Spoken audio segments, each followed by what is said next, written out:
우리 사상이 반야의 공사상을 아주 함축시켜 놓은 내용이 바로 반야심경이다라고 보시면 됩니다.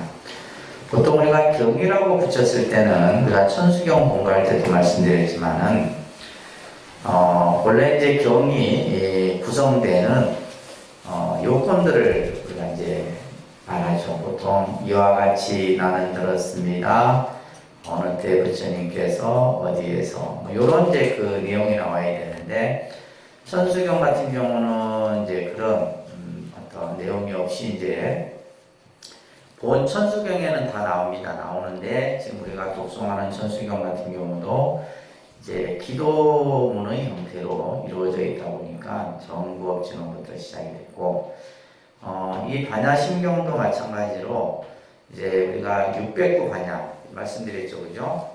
원래 대반야경에는 이 반야심경, 이 반야경의 전체적인 내용이 다 이렇게 써있습니다. 그런데 이제 반야심경은 그 609 반야를 함축시켜 놓은 부처님 말씀이라서 핵심적인 내용만 언급이 되고 있죠, 그죠?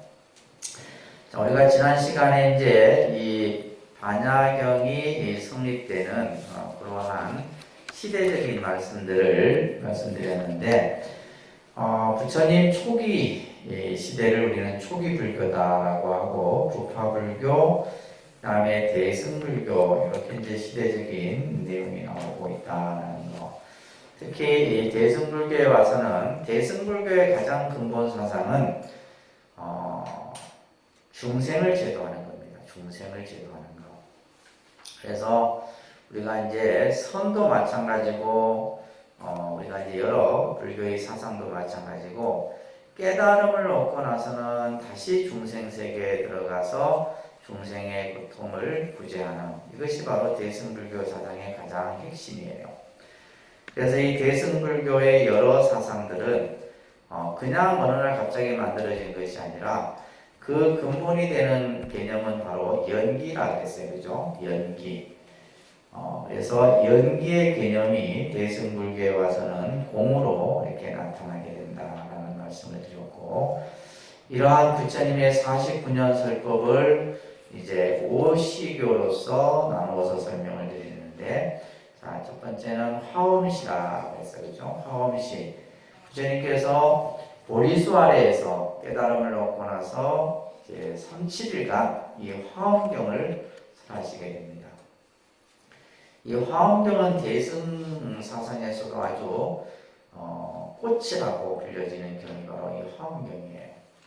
그래서 이 화엄경은 또 이제 일반 중생들이 알아듣기도 어렵고, 왜냐하면 깨달음의 세계를 설하는 경전이기 때문에 상당히 좀 난해한 그런 말씀들이 써져 있죠. 그래서 부처님은 다시 아함경을 12년간 설하게 됩니다. 그래서 이 아함경은 우리들이 살아가는 현상 세계를 설하신 말씀들이 아함경에 써져 있어요.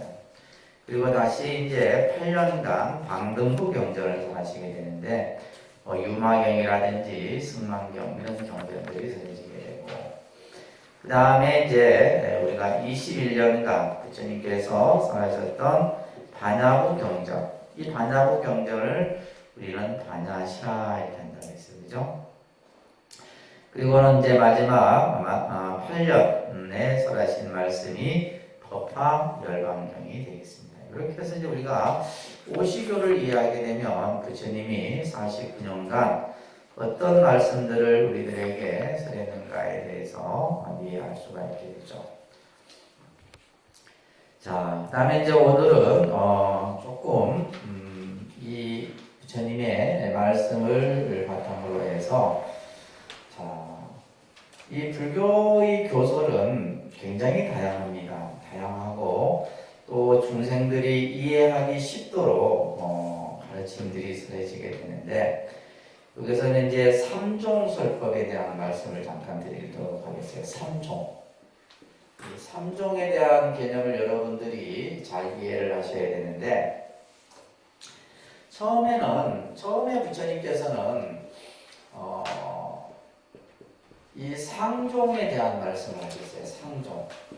상이라는 것은 모양이죠. 다시 말해서 형상이 있는 것, 형상이 있는 것에 대한 말씀을 하셨어요. 이것을 우리는 이제 유라 그러는데 유. 그래서 부처님께서는 처음부터 반야의 공을 설하신 것이 아니라 현상계를 있다라고 하는 측면에서 설하신 법문을 무슨 법문? 상종 법문이다. 그래서 불교의 부처님의 말씀을 세 가지로 딱 구분하는 거예요. 그래서 예를 들면 상종, 공종, 성종 이 얘기를 지금 이제 오늘 좀 하는 겁니다. 오늘 교재 보시게 되면 현상계를 있다고 하는 입장에서 보는 설법이 바로 상과 유의 개념이다. 그래서 여기서는 모든 존재하는 현상계를 있는 그대로 보는 겁니다. 예를 들면 중생의 생로병사가 있고, 그죠? 또 우리가 예를 들면 태어나면 죽음이 있고, 또 사는 산이의 모습을 우리가 볼 수 있고, 그냥 있는 그대로. 그래서 여기에서는 주로 이제 이 상종 법문의 대표적인 것이 바로 사성제, 팔정도, 이제 이락 그 기본 과정들을 배웠던 거죠. 연기 이런 개념들이에요.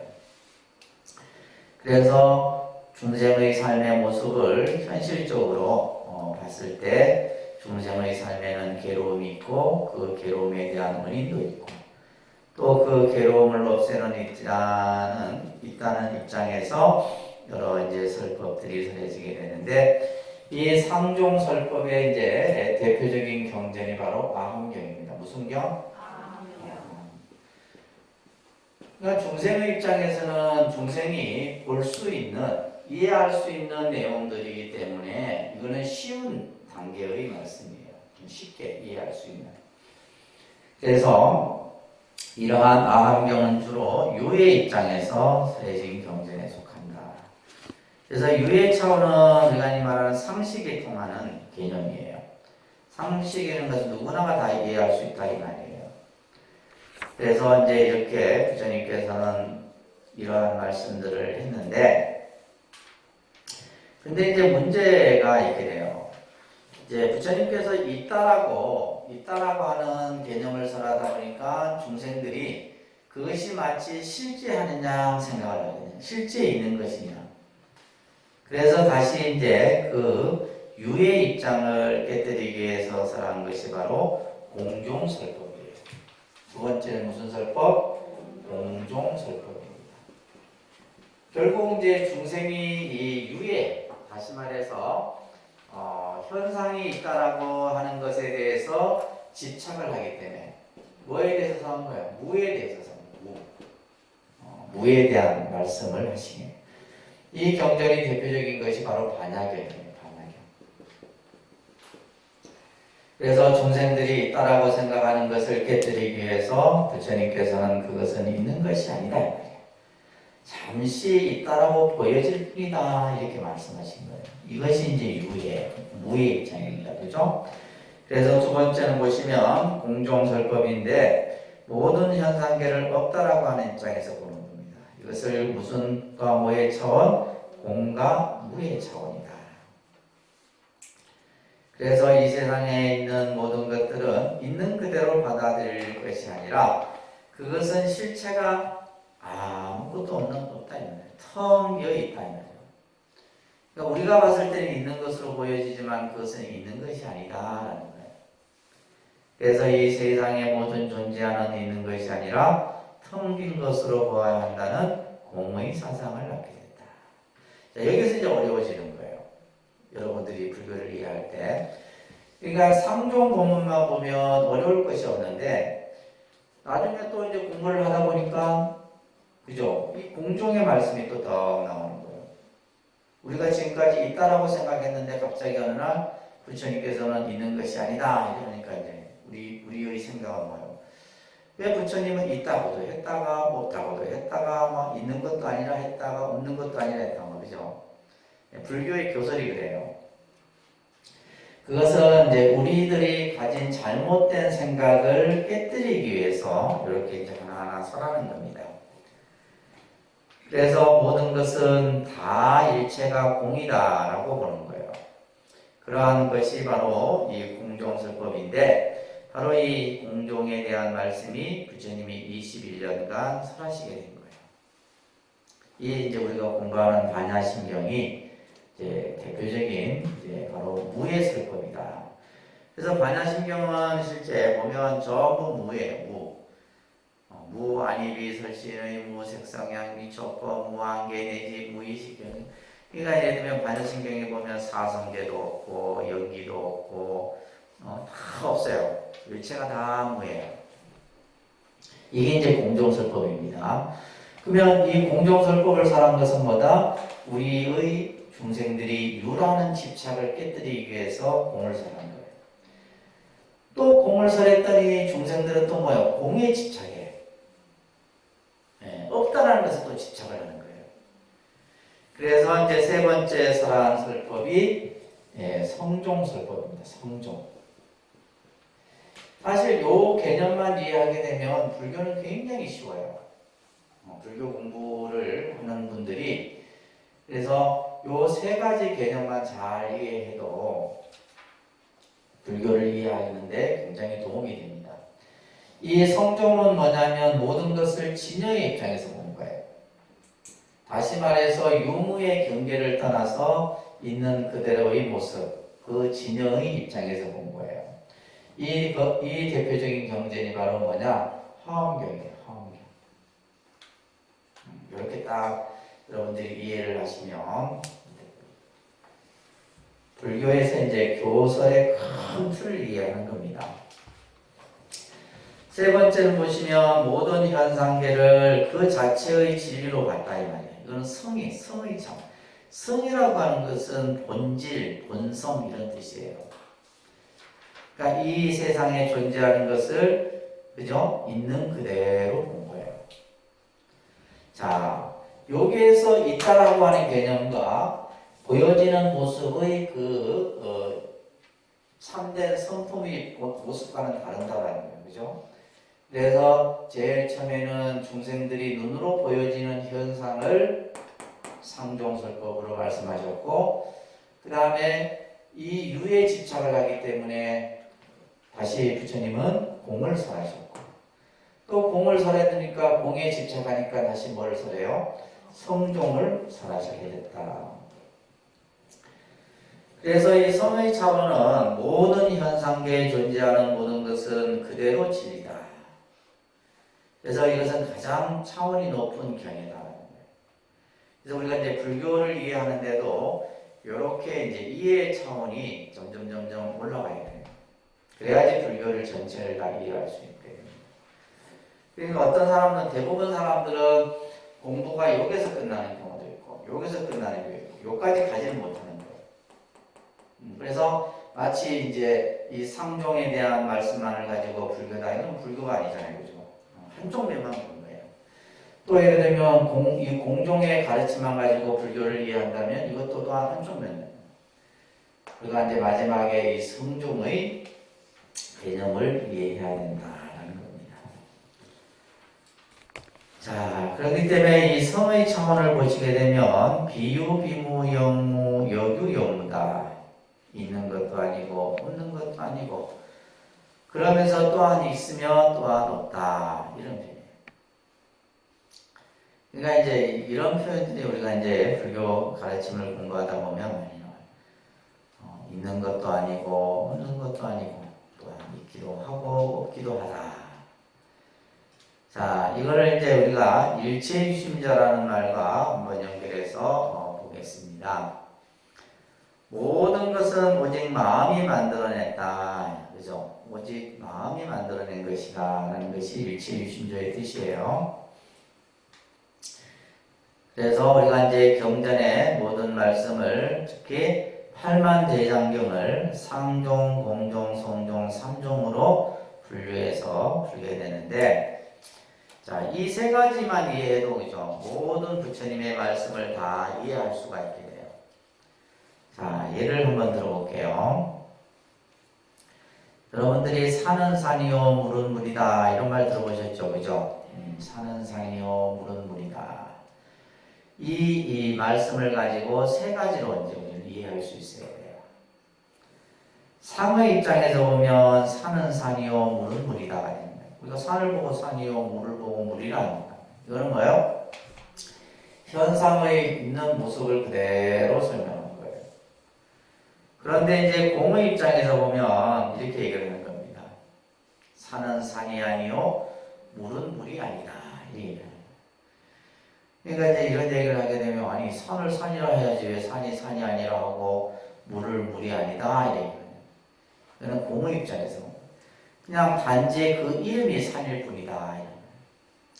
그래서 이제 금강경에 보면 부처는 부처가 아니요 그 이름이 부처다. 보살은 보살이 아니요 그 이름이 보살이다. 이런 말들이 나와요. 그래서 금강경은 일체를 다 공으로 보는 거예요.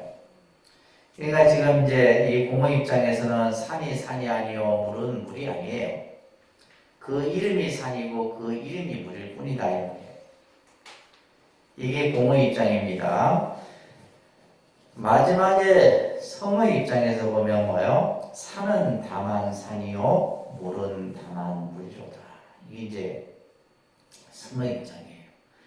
그래서 우리가 이제 여러분들이 불교 공부를 해서 오랫동안 하게 되면 모든 이제 이 보여지는 대상이나 또 내가 느끼는 의식이 전부 이 성의 입장에서 보게 되면 이게 이제 깨달음의 경계다라는 거예요. 깨달음의 경계. 자, 그래서 이 산은 산이요 물은 물이다를 가지고 세 가지의 그러한 개념으로 우리가 이해를 하실 수 있다. 자, 그 다음에 사홍손을 가지고 한번 얘기를 해볼게요. 중생구변소원도라는 말은 중생을 다 제도하겠습니다. 이런 뜻이잖아요. 그죠? 그런데 여기서 이제 상의 입장에서 보면 제도해야 될 중생이 있는 거예요. 중생을 제도하겠다 하니까 제도해야 될 대상인 중생이 있는 것이죠. 그러나 공의 입장에서 보면 중생 또한 없는 거예요. 제도해야 될 중생 또한 없다 이 말이에요. 중생이라 하지만은 그 이름이 중생이다. 금강경에 나옵니다. 중생이라 하는 것도 그 이름이 중생인 것이지 중생이 본래 있는 것이 아니다. 그래서 중생 또한 공한 것으로 보아서 공한 중생을 제도한다. 근데 성의 입장에서 보면 이게 이제 우리 여러분들이 스님들 설법을 듣다 보면 이런 말을 많이 듣죠. 중생이 곧 부처예요. 그러니까 예를 들면 이 성의 입장에서 보면 중생이라는 그런 개념 자체가 따로 있는 것이 아니라 중생이 곧 부처이기 때문에 부처인 중생을 제도한다 하는 견해가 바로 성의 입장이에요. 자, 여기에서 우리는 이제 이 부처님의 말씀이 때로는 상종, 때로는 공종, 때로는 성종 이 세 가지로서 설명을 하고 있습니다. 그러니까 이제 공부가 깊지 않은 일반 불자들의 입장에서 보면 이제 흔히들 하는 말이 불교는 어떨 때는 이렇게 얘기하고 또 어떨 때는 저렇게 얘기하고 그죠? 입맛에 맞도록 막 얘기를 한다는데 그런 게 아니에요. 전부 이렇게 배대해서 설명되어지는 내용이라고 보시면 됩니다. 그래서 이제 우리가 삼종을 우리 삶에 비추어 볼 때 그대로인 전부가 우리는 뭐요? 이제 이 세상이 마치 이 진짜 모습이냐 생각하는 것, 우리가 살아가는 이 삶의 모습을 그런데 이것이 이제 마치 실제 하는 것이냐 착각하여 사는 것이 바로 상해나 유의 입장이에요. 그러나 이제 좀 인생 공부를 하고 불교를 공부한 사람은 전부 이 삶이 그죠? 다 공한 것이에요. 아무것도 없다 이 말이에요. 우리가 마치 손에 잡히고 모든 것을 손에 잡고 사는 것 같지만은 내 손에 잡힌 것은 아무것도 없는 거예요. 이것이 바로 뭐예요? 공과 무의 입장이다. 그래서 공하다고 해서 아무것도 없는 것이 아니라 우리는 또 이 살아가는 현실의 삶의 가치가 있는 거죠. 그죠? 그래서 이것이 이제 바로 뭐냐면 성의 입장이다. 인생 그 자체를 진리로 보는 거예요. 예를 들면 인생이 허무하다, 부질없다, 의미 없는 것이다 이렇게 보는 것이 아니라 인생 그 자체가 숭고하고 삶의 가치가 있다고 보는 것이 바로 성의 입장이에요. 그렇기 때문에 우리가 이제 흔히 공부를 하시는 스님들이 모든 것이 다 부처다. 그게 바로 뭐냐? 성의 입장에서 보여지는 거예요. 일체가 다 중생과 부처가 따로 없고 극락과 지옥이 따로 없는 거예요. 다 모든 것이 극락이고 모든 것이 부처다 이 말이에요. 이게 바로 성의 입장이에요. 그래서 모든 것을 우리는 상공, 성 세 가지로 비춰볼 수 있다 이런 말입니다. 근데 이렇게 이 현상의 모습을 바라보는 안목을 우리는 이제 세 가지로서 설명을 하는 거예요. 이것을 삼관이라고 합니다. 그러니까 삼관. 그래서 삼종 삼관 이렇게 얘기를 하는 거예요. 세 가지의 이 현상의 모습을 세 가지로서 바라본다. 첫째는 뭐냐면 공간입니다. 공간. 모든 현상을 공하다라고 보는 거예요. 이 반야경에서는 이 공간을 얘기합니다. 일체가 다 공이다 이 말이에요. 그래서 이 공의 입장에서 현상계를 관찰하는 것인데 이것은 잠시 우리가 공이라는 개념을 여러분들이 들었을 때는 그냥 단순히 없다 이것이 아니라 뭐예요? 인연에 의해서 만들어진 것은 실체가 아닌 것이다 이렇게 이해를 하셔야 돼요. 모든 것은 다 인연에 의해서 만들어졌기 때문에 그것은 잠깐 생겼다 잠깐 없어지는 거예요. 우리들이 살아가는 모습이 그렇잖아요, 그죠? 여러분들이 예를 들면 한 생을 살아가는데 그 한 생의 삶의 모습이 뭐냐면 잠시 인연에 따라 주어진 인연대로 살다가 인연이 끝나면 또 다시 이제 공으로 돌아가는 거예요. 자, 그래서 그것을 공간이라 그럽니다. 그런데 이제 중요한 것은 이 공간의 이 어떤 견해를 가지는 데 있어서 공에 너무 팍 빠져도 안 돼. 공에 너무 집착해도 안 된다. 그다음에 두 번째는 가관이에요. 모든 현상계는 공인데 우리는 그것을 잘못, 거짓된 모습에 속아서 보는 거예요. 마치 뭐요? 실제하는 것이냐 생각해요. 가관이에요. 거짓된 모습에 속아서 보는 거예요. 그래서 이 가관은 유와 상의 입장이다 그랬잖아요. 그죠? 실제하는 것이 아닌데 우리 중생은 뭐냐면 이것이 마치 실제하는 것이냐 생각해요. 이게 이제 우리가 이 중생이 가지고 있는 견해입니다. 그래서 이 가관은 현상의 가상의 입장에서 집착해서 보는 안목을 가관이라고 해요. 자, 불교가 지향하는 관점은 중도관입니다. 무슨 관? 중도관이에요. 이것을 실상관이라고도 해요. 그래서 우리가 이제 명상을 하든 참선을 하든 마음 공부를 하든 기도를 하든 간에 우리가 가져야 될 안목은 바로 중도관이에요. 중도관. 중도관은 현상계를 있는 그대로 진리의 차원에서 보는 안목이에요. 다시 말해서 중생이다 부처다 구분해서 보는 게 아니에요. 있는 그대로. 그래서 중도관은 가장 이상적이고 차원 높은 견해입니다. 그래서 이거는 이제 결국 우리가 이제 예를 들면 공부를 통해서 얻을 수 있는 안목이죠. 그죠? 그래서 이제 이러한 불교의 교설이 삼종 삼관의 그래서 이제 우리가 성종의 말씀을 통해서 결국은 중도 실상의 이치를 깨달아야 되는 거죠. 이것을 이제 불교가 얘기를 한다라고 보시면 됩니다. 자, 그런 개념을 여러분들이 이해하시면서 반야심경을 잠깐 한번 우리가 이제 구조를 잠깐 보도록 하겠는데 지금 우리가 보는 반야심경은 당나라 현장 스님이 649년에 번역한 겁니다.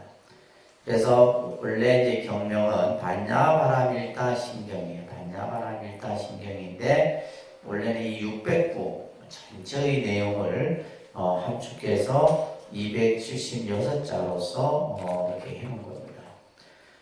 우리가 보통 이제 그 경전은 서분, 정종분, 유통분, 삼분의 그런 그 구조를 가지고 있어요. 경전마다 뭐 반영이 됐든 화엄경이 됐든 다 그런 구조를 가지고 있습니다. 그런데 이제 아까도 말씀드렸듯이 우리가 보는 이 반야심경은 그죠? 반야의 핵심만을 추려놓은 거다. 그래서 이제 그 네 단계로 우리가 볼 수가 있는데, 자, 이게 중요합니다.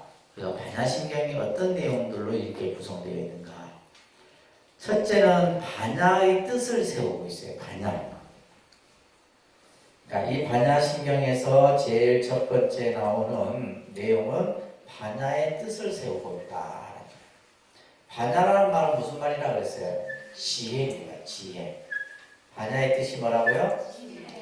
지혜인데 이 지혜는 지난 시간에도 말씀드렸듯이 우리가 이렇게 생각하는 인식, 예를 들면 배워서 인식하는 것, 지식과는 다르다 그랬어요. 그죠?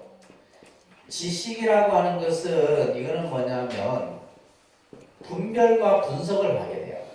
지식은 뭘 한다? 분별하고 분석을 해. 그래서 그걸 통해서 우리는 그것은 그렇구나, 이것은 이렇구나라는 것을 알게 되는 지식이에요.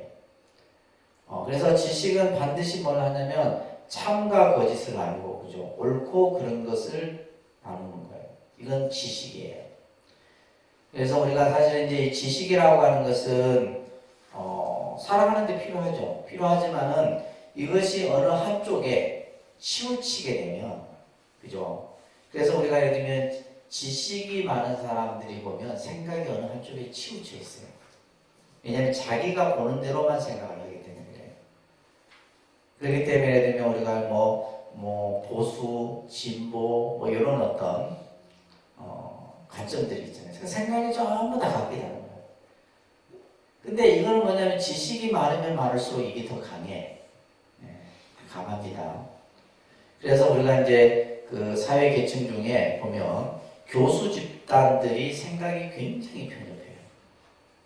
자기 거밖에, 그러니까 예를 들면 자기가 공부하는 그 분야가 최고라 생각하는 거예요.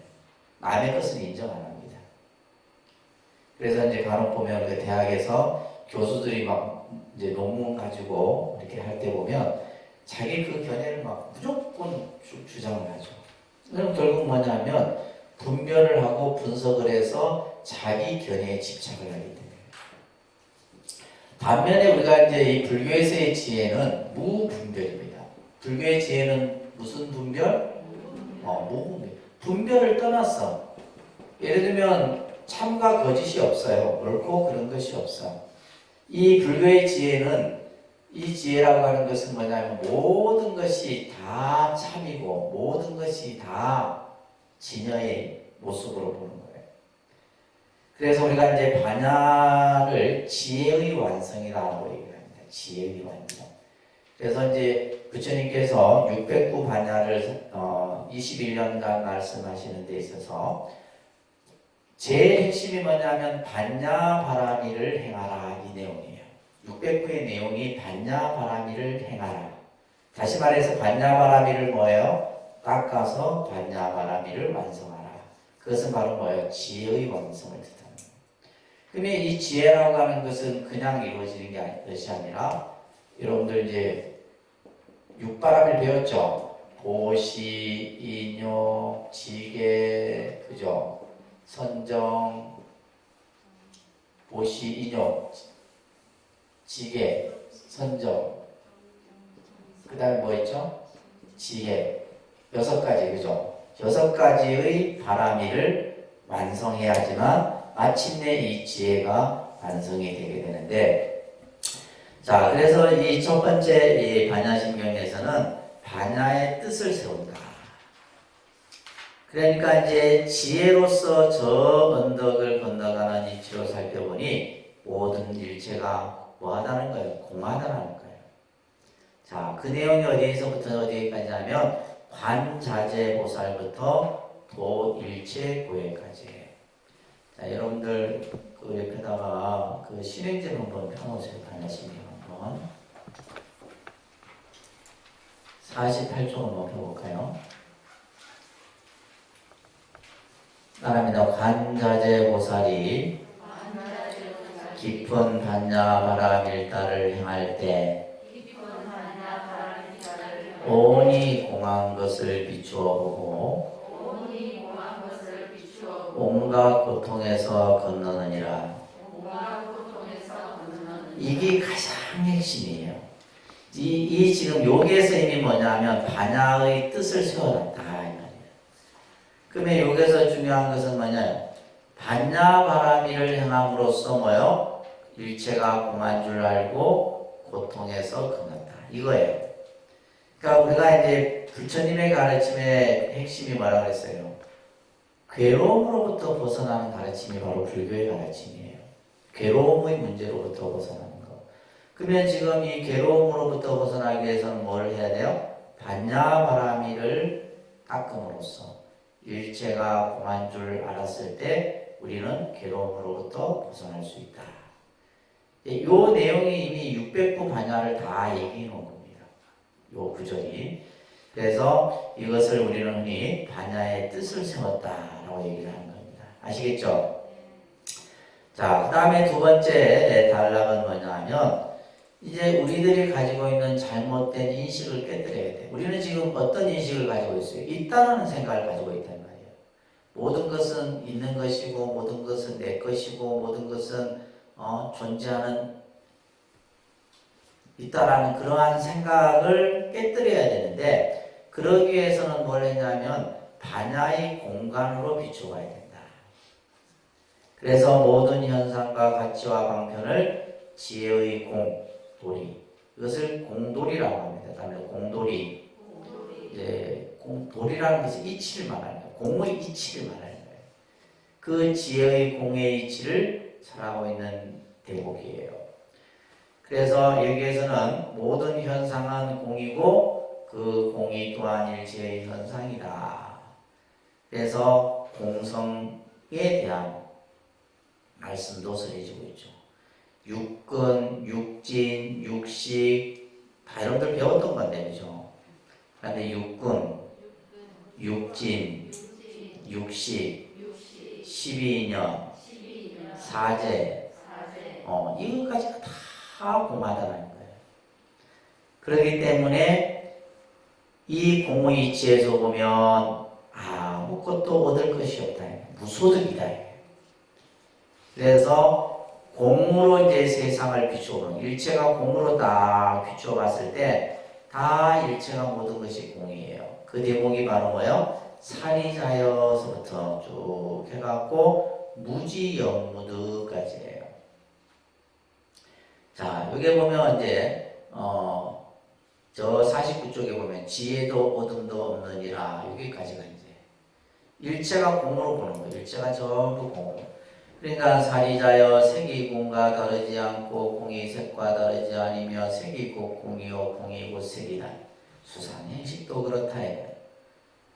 모든 법은 공에서 나지도 멸하지도 않고 더럽지도 깨끗하지도 않고 늘지도 줄지도 않아. 수상행식도 없고 안입이 설신이도 없고 색성량 미조법도 없고 눈의 경계 의식의 경계까지도 없고 무명도 무명이 다음까지도 없어. 12인연도 없어. 또 뭐요? 늙고 죽음도 없고 고진멸도도 없고 지혜도 어둠도 없다 이 말이에요. 일체가 전부 뭐예요? 공이에요. 공간으로 보는 겁니다. 공을 관하는 거예요. 이게 두 번째 단락이에요. 아시겠죠?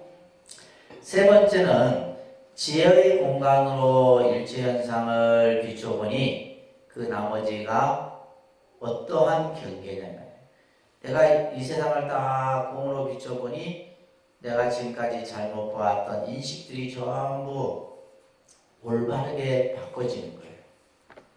그래서 이제 여기에서 보시게 되면 이제 여러분들 49페이지 얻을 것이 없는 까닭에 보살은 반야 바람 일다를 의지하고 일체 마음에 걸림이 없어. 걸림이 없으니 두려움이 없고 뒤바뀐 헛된 생각을 떠나 완전한 열반에 들어가며 3세의 모든 부처님도 이 반야바람 일다를 의지하여 세상의 깨달음을 얻었다. 여기까지예요. 이게 세 번째 구조입니다. 그러니까 이제 모든 것을 다 공으로 비추어 보니 그 반야바라밀다를 닦음으로써 뭐예요? 과거의 부처님도 현재의 부처님도 미래의 부처님들도 전부 이 반야바라밀다를 의지해서 안욕다라 삼삼삼보리를 얻었다. 그리고 이제 네 번째가 전체 경의 결론 부분입니다. 그러니까 이제 결국 이 마지막은 뭐예요? 이 반야바라밀다는 신비하고 밝고 위없는 주문이며 무엇과도 견줄 수 없고 그죠? 온갖 괴로움을 없애고 그것은 진실하여 허망하지 않음을 알라. 그래서 마지막에 이제 우리가 아제아제 바라아제 바라 스나제 모지사바가 우리가 다 함께 저 지혜의 언덕에 피안의 언덕에 함께 이르자 라고 하는 요 이제 아주 짧지만은 부처님의 21년간의 설법이 요 안에 다 담겨져 있는 아시겠죠? 이제 하나하나 볼 겁니다. 이제 전체를 우리가 이제 먼저 설계도를 한번 쭉 본 거예요. 전체 구조를 한번 쫙 이렇게 훑고. 그래 보니까 이게 반야심경이 그죠? 이게 보통의 경전이 아니다라는 걸 여러분들이 이해를 하셔야 돼요. 자, 우리가 부처님의 설법을 보게 되면 현설과 밀설로 나누어져요. 그러니까 현설, 밀설. 부처님의 말씀이 현설이라고 하는 것은 우리가 알기 쉽게 드러나 있는 말씀들이에요. 예를 들면 삼법인이다, 연기다, 사성제나 이런 것들은 현설이에요. 그런데 이제 밀설은 뭐냐면 비밀스러운 말씀. 다시 말해서 진언이나 그죠? 다란이나 이런 것들은 밀설에 해당되는 거예요. 그래서 이 반야심경은 현설과 밀설의 어떤 두 가지 형태로 나타나게 되는데, 그래서 현설은 있는 그대로 드러낸 부분이에요. 그러니까 반자재보살부터 그죠? 이제 반야바라밀다를 설하리라 즉설주할까지가 현설이고 아제아제 바라아제가 뭐가 돼요? 밀설이 되는 거예요. 이렇게 구조가 되어 있습니다. 아시겠죠? 그리고 현설은 다시 총설과 별설로 나누어진다. 총설과 별설로 나누어서 총설은 경이 담고 있는 전체의 뜻을 밝히는 그게 아까 어디에서 어디까지라고 그랬어요? 관자재보살이 온갖 고통에서 건너느니라. 여기 총설이에요. 그래서 왜 반야심경에서 이 구절이 반야의 뜻을 세운다고 그랬잖아요. 반야의 그 근본 뜻을. 이게 총설이고 그 나머지는 뭐가 되는 거예요? 별설이 되는 거예요. 이걸 이제 하나하나 설명하는 거예요. 공이 어떤 것이고 이 공을 닦아서 지혜의 완성을 어떻게 이루고 이런 것을 이제 하나하나 설명하는 것이 별설입니다. 그래서 별설은 이제 비유를 하나하나 들어서 설명을 하는 거예요. 그래서 총설은 관자재보살부터 도일체고해까지고 별설은 사리자에서부터 반야바라밀다주 즉설주할까지가 바로 별설이 되게 된다. 그래서 총설에서는 관자재보살로 하여금 반야를 이루게 하고 별설에서는 사리자를 세워서 반야의 공의 질을 이제 체득하여 완성하도록 설하고 있는 내용이 바로 이 반야심경의 전체의 구조입니다. 자, 좀 전에 이제 이 반야를 지혜라 그랬어요, 그죠? 네, 여러분들이 이 반야와 반야의 뜻을 잘 이해하면 이 반야심경은 이해하기가 쉬워요. 그래서 이 반야는 아까 무분별의 지혜라고 했어요. 무분별이라고 하는 것은 뭐냐면 다시 말해서 어떤 우리의 분별적 의식, 다시 말해서 우리는 있다, 없다, 좋다, 싫다라고 하는 상대적인 의식을 가지고 있다는 거예요. 그걸 아까 뭐라고 했어요? 지식이라고 했잖아요.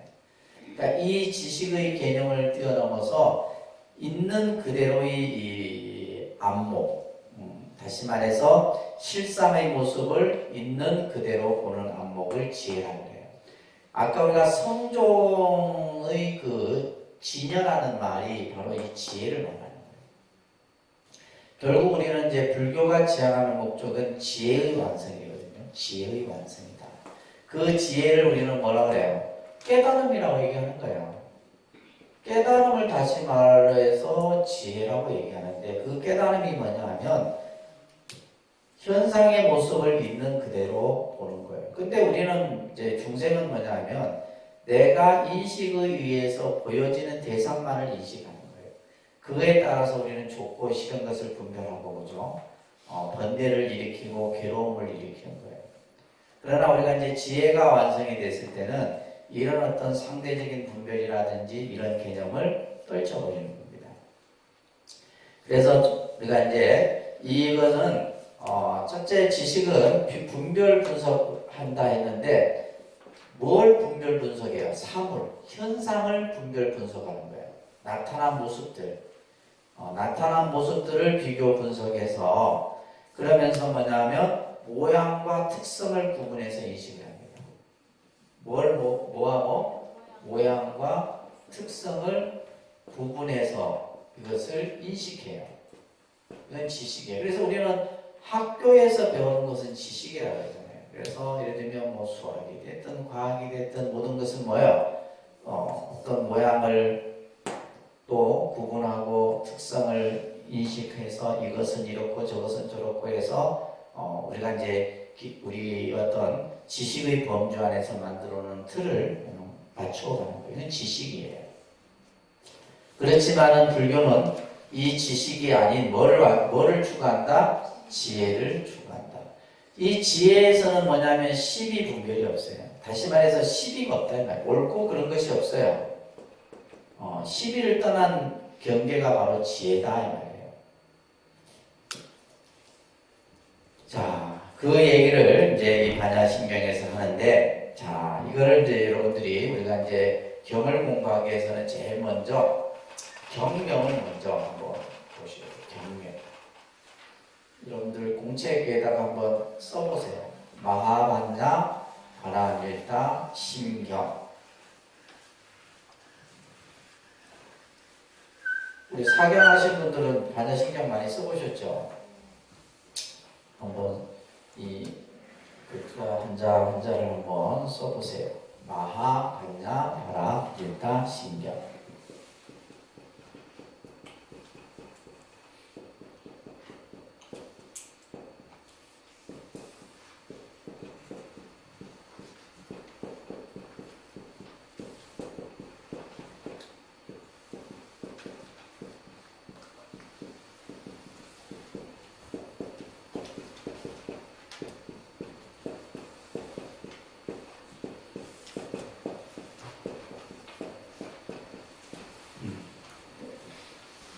아무도 안 쓰고 있네.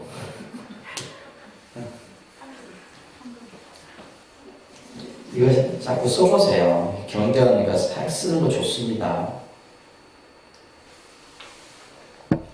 그러니까 이제 이 마하반야 바라밀다 신경 우리가 줄여서 반야신경이라고 얘기하는데 이 반야신경은 누가 번역했다고요? 현장 스님이 번역합니다. 현장 당나라 때.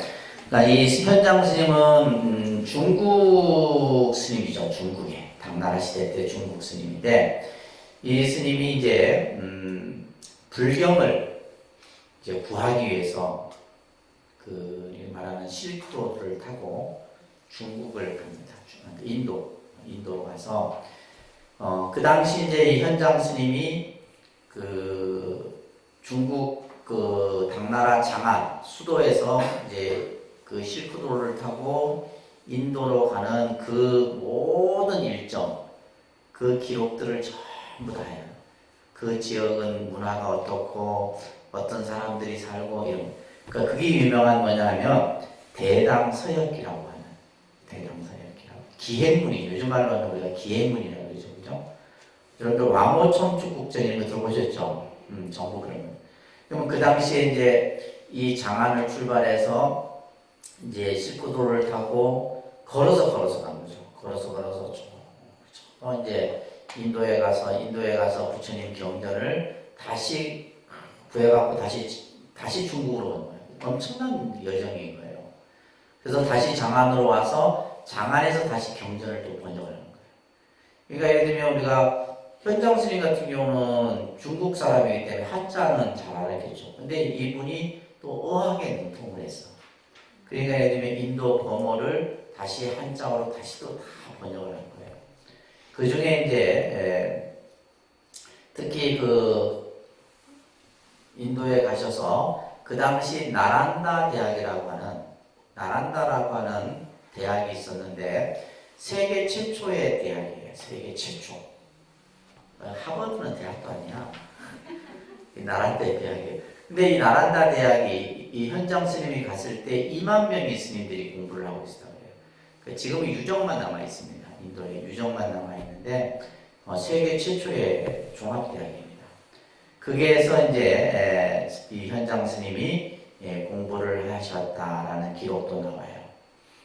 그래서 우리가 이제 보통 이제 인도 스님으로서 아주 이제 부처님 경전을 가장 많이 번역하고 뛰어난 분을 구마라집 스님이라 합니다. 구마라집 스님. 여러분들 금강경 있죠? 금강경 구마라집 스님이 번역한 거예요.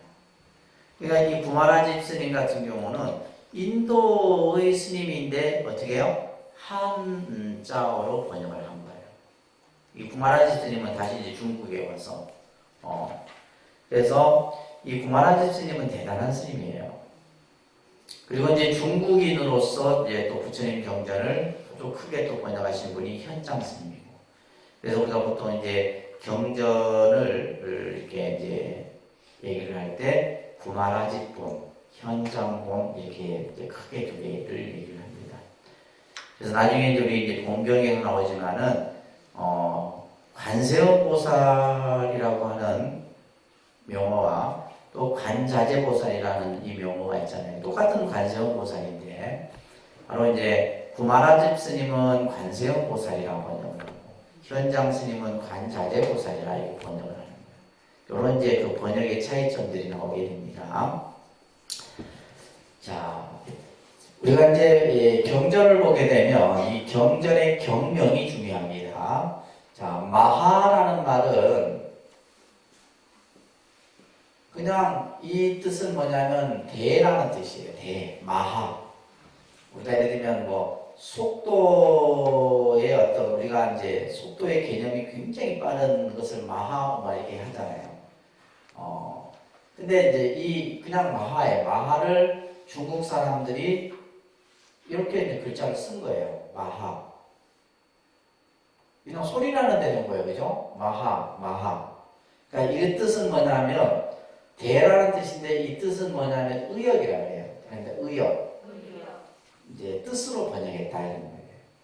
그래서 이 대라는 뜻인데 이 대는 뭐냐면 크다 작다 이런 뜻이 아니에요. 절대 완전한 대라는 뜻이에요. 다시 말해서 뭐 대소의 개념에서의 대가 아닙니다. 그래서 우리가 경전을 보게 되면 불교에서 이 대자를 많이 사용하는데 이 대자의 의미는 대부분 뭐예요? 이 마하의 뜻이에요. 절대의 대다라는 뜻이에요. 절대. 이건 뭐냐면 위대하고 훌륭하고 가장 어떻게 보면 절대적인 그러한 의미의 뜻이 바로 이 대라는 뜻이에요. 이 마하라는 그래서 우리가 보통 이제 이 마하를 이렇게 한자로 이렇게 했는데 이것을 우리가 말하는 음역이라고 해야 되는데 음역. 소리 나는 대로 번역하는 거예요. 소리 나는 대로 번역하고 뜻으로 번역하는 것을 의역이라 해서 대 이렇게 하는 거예요. 중요한 것은 뭐라고 그랬어요? 반야라는 거예요. 그러니까 반야 얘기했죠. 그죠? 그런데 반야인데 무슨 반야냐면 마하반야예요. 그냥 반야가 아니라 마하반야. 그래서 반야라고 하는 것은 지혜라고 그랬죠. 그죠? 지혜. 완전한 지혜. 위대한 지혜. 큰 지혜. 이런 뜻이에요. 지혜인데 그냥 지혜가 아니라 무슨 지혜? 마하반야다. 근데 여기에 이제 바람일다라고 하는 것이 용어가 또 붙어 있어요. 이 바람일다. 이 바람일다도 원래는 파라미타예요. 파라미타라고 하는 인도 말이에요. 범어 파라미타인데 파라미타를 또 이렇게 이제 번역을 했어요. 한자로. 중국 사람들이 아까 현장 스님이 이렇게 번역을 한 거예요. 한자로 그냥. 그러니까 예를 들면 우리가 경전을 보게 되면 이 한자만을 가지고는 이해를 못합니다. 왜냐하면 이 인도의 말인 범어로 그냥 소리 나는 대로 했기 때문에 이걸 뭐라 그래요? 그랬잖아요. 음역이에요. 그러면 이 뜻은 뭐냐 하면 뜻이 또 있어요. 뜻이 뭐냐면 도피안이라는 뜻이에요. 그러니까 도피안. 피안에 이르렀다 이런 뜻이에요. 피안에 이르렀다 이런 뜻입니다. 그래서 바람일다, 파라미타.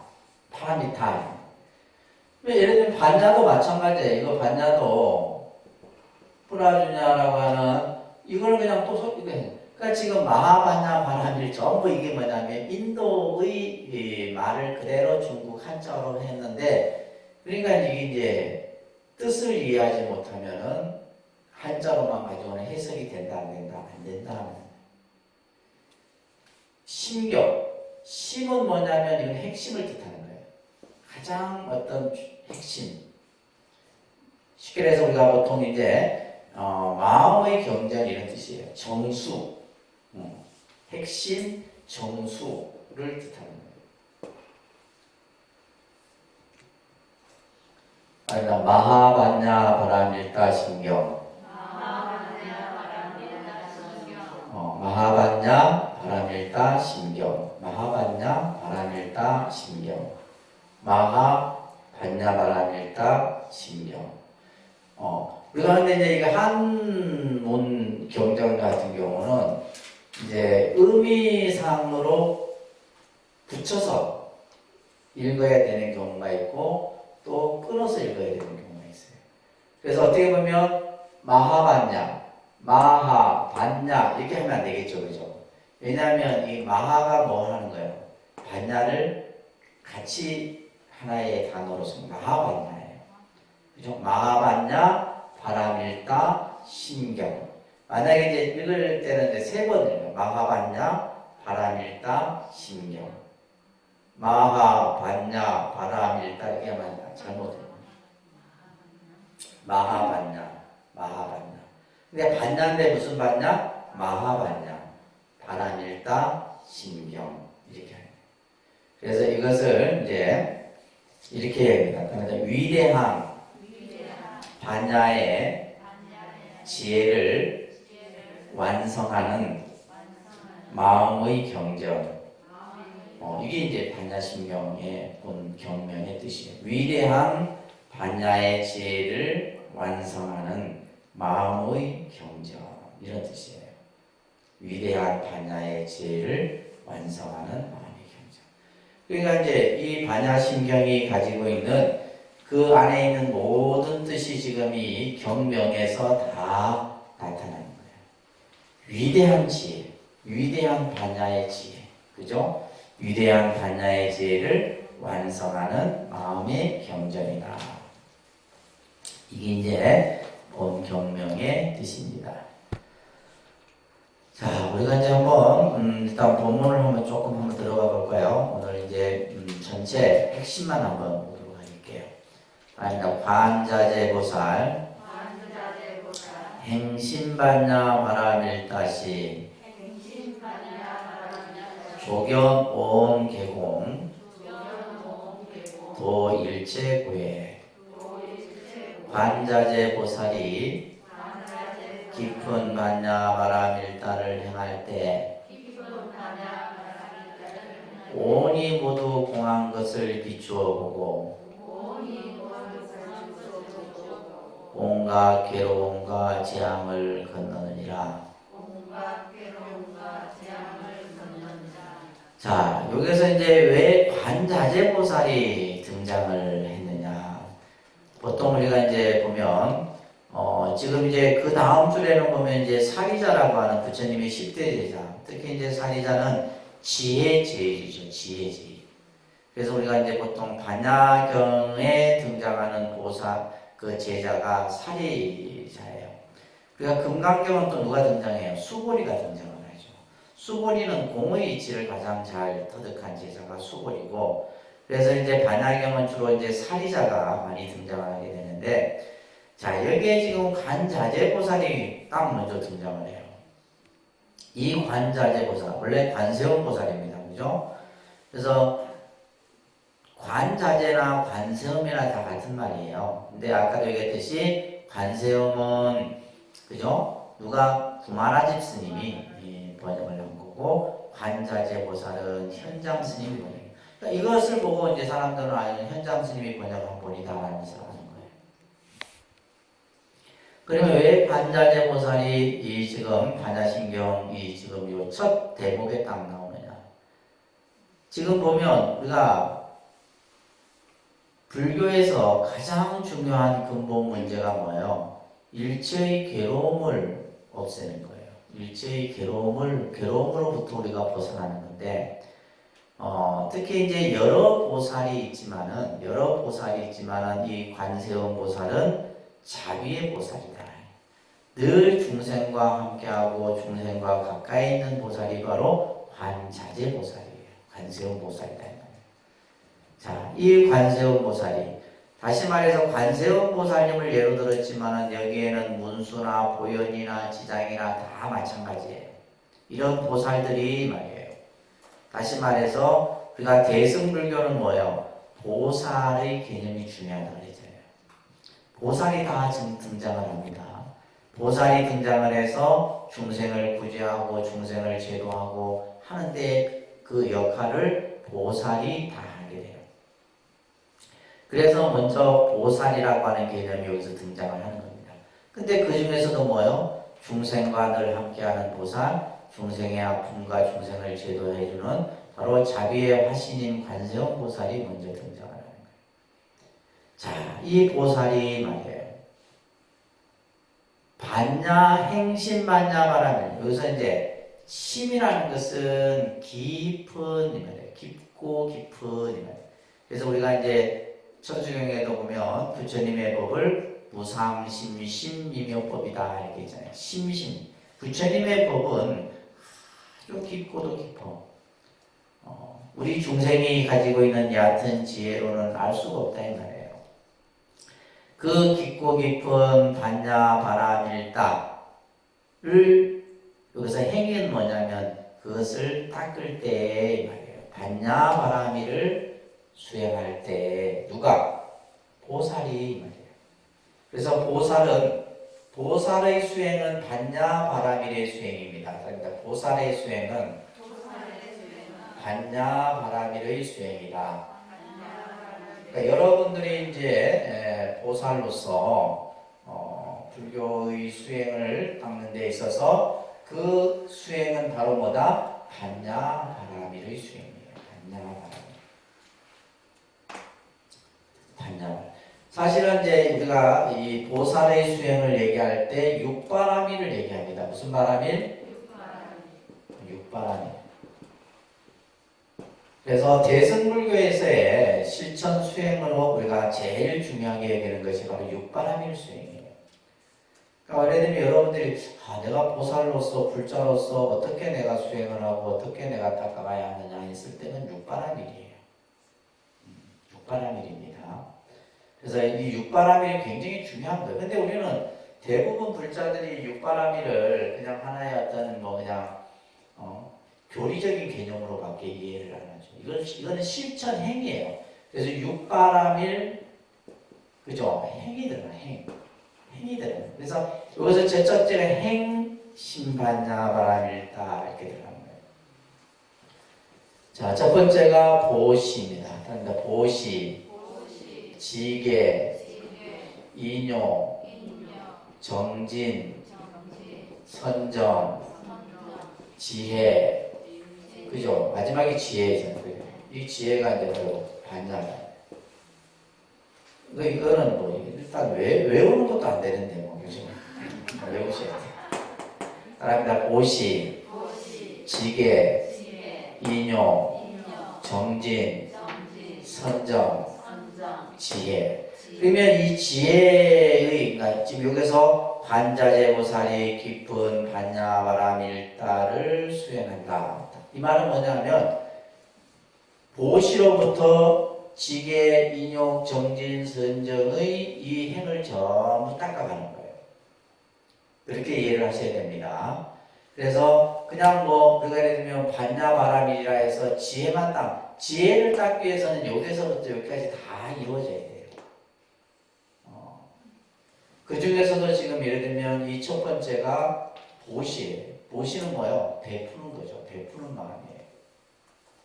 그래서 보살이 행하는 행의 첫 번째가 베푸는 거예요. 베푸는 겁니다. 그래서 우리가 이제 이런 걸 교리 공부할 때 사서법, 사무량심 이런 거 대부분 배우셨죠? 그 중에 제일 첫 번째가 바로 보시예요. 그래서 보살은 끊임없이 뭐에게 중생을 향해서 모든 것을 베푸는 거예요.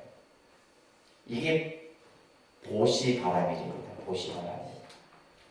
그리고 청정한 행을 닦고, 그죠? 인욕하고, 끊임없이 정진, 노력하고, 선정을 통해서 이루어지는 것이 바로 반야예요.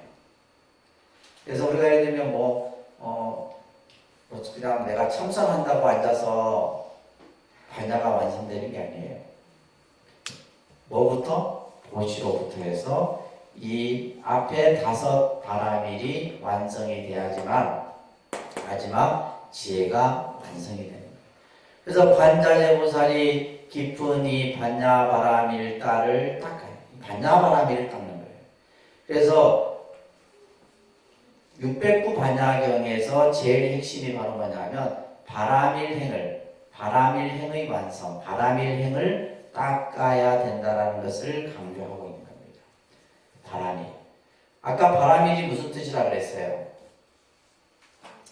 도피안이라, 도피안. 바라밀은 뭐라고요? 도피안이라는 뜻인데, 이 바라밀을 이해하려고 하면 여러분들이 이걸 먼저 이해를 하셔야 돼요. 그러니까 저 피안이라는 것은 해탈 열반을 피안이라고 해요. 근데 이제 우리가 보통 이렇게 차안이라는 말이 있어요. 불교에서. 그런데 차안, 피안 이런 용어가 있어요. 차안이라는 용어, 피안이라는 용어. 차안은 이쪽 언덕, 이 안자가 언덕 안자인데 이쪽 기슭 이런 뜻이에요. 이쪽. 그러니까 강이 있으면 강을 기점으로 해서 이쪽 강변, 저쪽 강변 나눠져 있잖아요. 그죠? 양쪽 기슭이 나눠져 있는데 차는 내가 있는 곳이에요. 내가 있는 곳은 어디예요? 중생세계예요. 무슨 세계? 우리가 사는 세계다 이 말이에요. 이쪽 세계. 이쪽 세계예요. 그러니까 이 차는 중생세계는 어떤 세계라 그랬어요? 괴로움의 세계다. 무슨 세계? 고해, 사바세계예요. 괴로움의 세계. 그러니까 우리는 항상 우리가 사는 세계는 괴로움과 고통이 끊이지 않아. 그런데 우리는 지금 어디 세계로 가야 돼요? 저 피안의 세계. 이 피안의 세계는 뭐냐? 깨달음의 세계입니다. 무슨 세계? 이걸 잘 이해를 하셔야 돼요. 이걸 잘 이해를 하셔야 돼요. 이 깨달음의 세계고 이것은 뭐냐면 부처님의 세계죠. 피안의 세계라는 것은 부처님의 세계를 말하는 거예요. 저 지혜의 세계. 자, 우리는 그래서 이 중생의 차 안에서 저 피안의 세계로 우리는 뭐예요? 가야 되는 거죠. 가야 되는데 그냥 가는 게 아니라 뭘 통해서만이 가를 수 있다는 거예요? 바라밀 행을 통해서만이 이 언덕에서 저 언덕에 이룰 수 있다는 얘기예요. 그래서 그것을 뭐라 한다? 이를 도자를 써서 도피안 이렇게 얘기하는 거예요. 이 불교 용어가 굉장히 이렇게 하나하나 분석해 보면 그 의미들이 다 이렇게 설명이 돼요. 아시겠죠?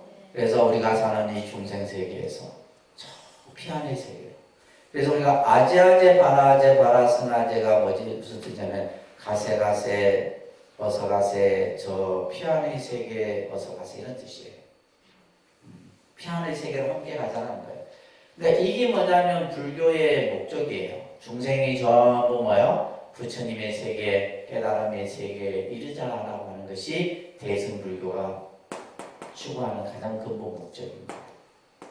이게 바로 바라밀인데 그 바라밀 중에서도 바로 반야바라밀. 그러니까 여기서의 반야바라밀을 닦는다는 것은 보시부터 뭐까지 그죠? 선정바라밀까지 완성하고 마지막 반야를 닦을 때 이 말이에요. 여기서 이제 조견이라는 말이 있어요. 조견이라는 말은 비추어 본다 이런 뜻이에요. 빛을 조자 볼견자 이게 조견이에요. 이 조견이라는 말은 그냥 보는 것이 아니라 비추어 본다라는 것은 깊이 들여다보는 것을 조견이라. 이걸 이제 쉽게 얘기해서 이제 통찰이라 해요. 통찰. 뭔가 하면 우리가 좀 그 깊은 내면까지 그 들여다보는 것을 우리 통찰이라고 해요. 그죠? 통찰. 그래서 조견. 뭘 조견하는 거예요? 온 계공을 조견하는 거예요. 반야바라밀을 닦으면서 온 계공이라는 말은 일체 계공이라는 말과 같은 말이에요. 온 계공. 온이 뭐죠? 그렇죠. 색수상행식, 따라합니다. 색수상행식. 그러니까 일체 존재를 오온이라고 해요. 일체의 존재를 오온이라고 합니다. 우리는 뭘로 이루어져 있어요? 오온으로 이루어져 있어요. 나는 뭘로 이루어져 있다? 이 세계는 뭘로 이루어져 있어요? 오온으로 이루어져 있어요. 그래서 이 오온이라는 개념이 불교 교리에서 중요합니다. 오온. 나는 뭘로 이루어져 있다? 오온으로 이루어져 있다. 이걸 제일 먼저 여러분들이 아셔야지. 나는 뭘로 이루어져 있다? 나는 나라고 하는 것은 오온으로 이루어져 있어요. 오온이 뭐라고 그랬어요? 색수상행식. 따라합니다. 색수상행식. 그래서 색수상행식은 우리가 흔히 말하는 색은 물질이고, 그죠? 수상행식은 정신이라고 배웠죠. 그죠? 그래서 오온은 물질과 정신을 구성하는 5가지를 오온이라는 거예요. 그래서 여러분들이 보고, 듣고, 생각하고, 느끼고 하는 모든 일체가 전부 다 오온이에요. 이 오온이 뭐하다? 공하다 이 말이에요. 오온이 공하다라는 것은 일체가 공하다라는 말과 똑같은 거예요. 이 세상에 물질과 정신적인 요소는 다 공이다. 우리가 아까 이것을 뭐라고 했어요? 공간이라고 했어요. 공간. 일체가 공인 줄 알아야 돼요. 일체가 전부. 공이라는 것은 공이라고 우리가 생각할 때는 이전에 뭘 우리는 이해를 해야 돼요? 연기임으로 공이다. 그런데 연기임으로 공이다. 이 세상에 이 물질이나 정신적인 이런 것은 전부 뭐예요? 인연에 의해서 만들어진 거다. 인연에 의해서 만들어졌기 때문에 이것은 실제하는 것이 아니고, 그죠? 실제하는 것이 아니고 뭐요? 그것은 공이다라는 거예요. 이걸 알면 이제 불교를 우리가 정말 많이 아는 거죠. 그래서 지금 여기서 오온이 개공하다. 이것은 다시 말해서 일체 개공이다. 일체가 다 공이다. 아는 것을 뭐 했다는 거예요? 조견, 비추어 보시고 이 말이에요. 다시 말해서 모든 것이 공인 줄 관찰하시고 이 말이에요. 도일체 고액이다. 일체의 괴로움과 고통을, 그죠? 재앙을 로부터 건너셨다. 그러니까 우리가 예를 들면 지금 불교의 목적은 뭐예요? 괴로움으로부터 벗어나는 것, 재앙으로부터 우리가 벗어나는 것인데, 이것을 관자재보살이 깊은 반야바라밀다를 닦을 때 오온이 공한 것을 비추어 보시고 일체 괴로움과 고통으로부터 재앙으로부터 건너셨다. 이게 이제 우리가 말하는 불교의 모든 것을 여기서 다 설명하는 거예요. 자, 우리가 이제 고통과 괴로움으로부터 벗어나기 위해서는 첫째 뭘 해야 되는 거예요? 반야바라미를 닦아야 된다. 뭘 닦아야 된다? 반야바라미를 닦아.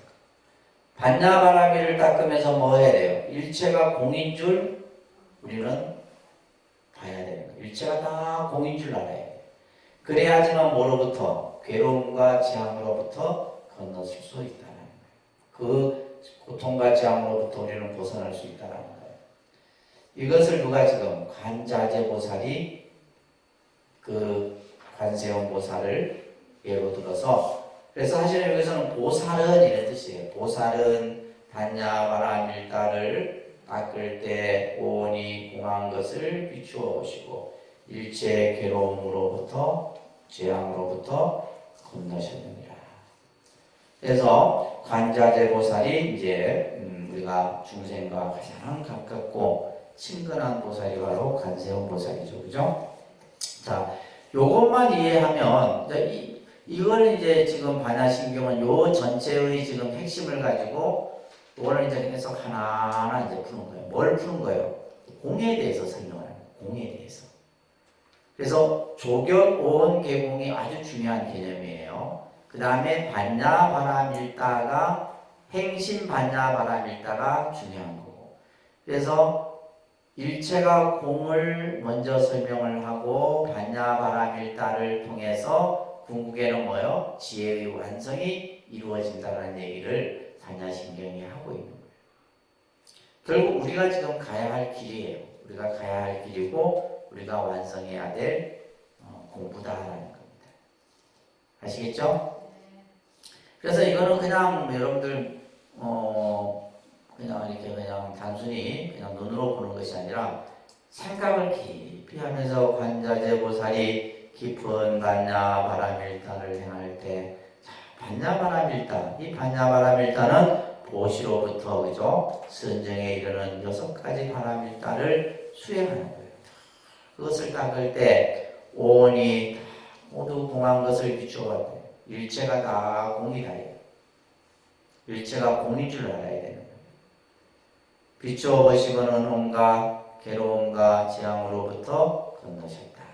이게 이제 전체 반야라는 뜻을 완성하는 그런 구절이에요. 그래서